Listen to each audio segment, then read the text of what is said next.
త్వరలో మీరు రాజకీయాల నుంచి తప్పుకోబోతున్నారని వింటున్నాం. అలాగే మీరు రాజకీయ వారసుడిని ప్రకటిస్తున్నారు అన్న మాట కూడా గట్టిగా వినబడుతుంది. రాజకీయ వారసుడు అనేది మా కొడుకు విజిత్ దాదాపు 2004 నుంచి చాలా యాక్టివ్గా పనిచేస్తున్నాడు.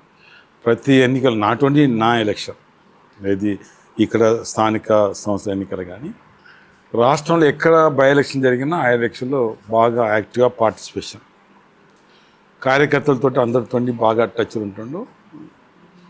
పోయినసారి కూడా అంటే ఎమ్మెల్యే టికెట్ ఇస్తారని మనం ఆశించాం. ఏదైనా కేసీఆర్ గారి నిర్ణయమే కదా, మా పార్టీ అదే కేసీఆర్ నిర్ణయం. కేసీఆర్ గారికి మా మీద నమ్మకం విశ్వాసం ఉంది. నాకు లాస్ట్ టైం టికెట్ ఇవ్వడం జరిగింది. నాకు నెక్స్ట్ దానిలో కేసీఆర్ గారి నాయకత్వం మా మీద విశ్వాసం ఉంది. నేను కానీ విజిత్ కానీ కాన్స్టిట్యూన్సీలో నిరంతరం ప్రజల మధ్య ఉంటున్నాం. డెఫినెట్గా కేసీఆర్ గారు మా కొడుకు విజిత్కు టికెట్ ఇస్తారని నమ్మకం విశ్వాసం ఉంది.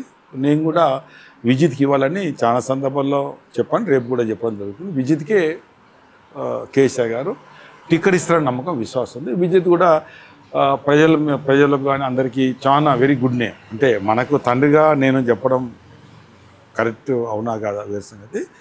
విజిత్ అయితే బాగుంటుంది. విజిత్ బాగా పనిచేస్తుండ్రు.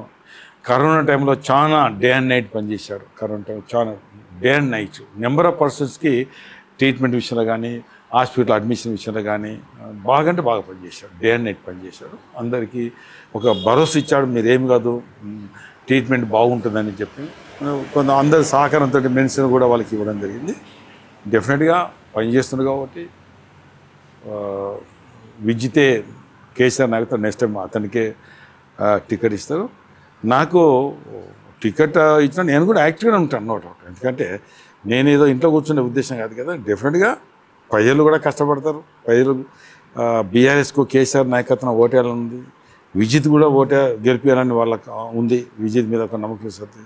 నేను కూడా విజిత్ కోసం డే అండ్ నైట్ పనిచేయాల్సిన బాధ్యత నాపై ఉంటుంది. ఇన్ని ఎలక్షన్ నాకు అవుట్డేట్గా పనిచేసినప్పుడు తండ్రిగా నా బాధ్యత ఏముంటుంది. కొడుకు ఒక మంచి పొజిషన్ ఉండాలని నేను కోరుకుంటున్నాను. విజిత్ ఇలా మీరు ఎంక్వైరీ చేయండి. విజిత్ విషయంలో మీరు ఎంటైర్ మంచిర్యాల కాన్స్టిట్యూన్సీ ఎంక్వైరీ చేయండి.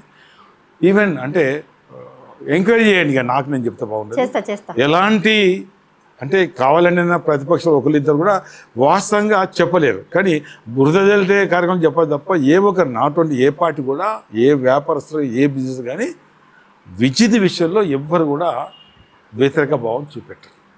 ఎందుకంటే ఆ విధంగా ఎవరి పని చేసినా హానెస్ట్ అనేది మేము పెట్టుకున్నాం. అది చిన్న పన పెద్ద పన దాదాపు 100% హానెస్ట్ దానిలో విన్నాం.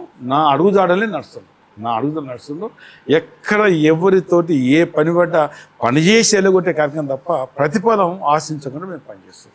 అదే మాకు ప్లస్ పాయింట్.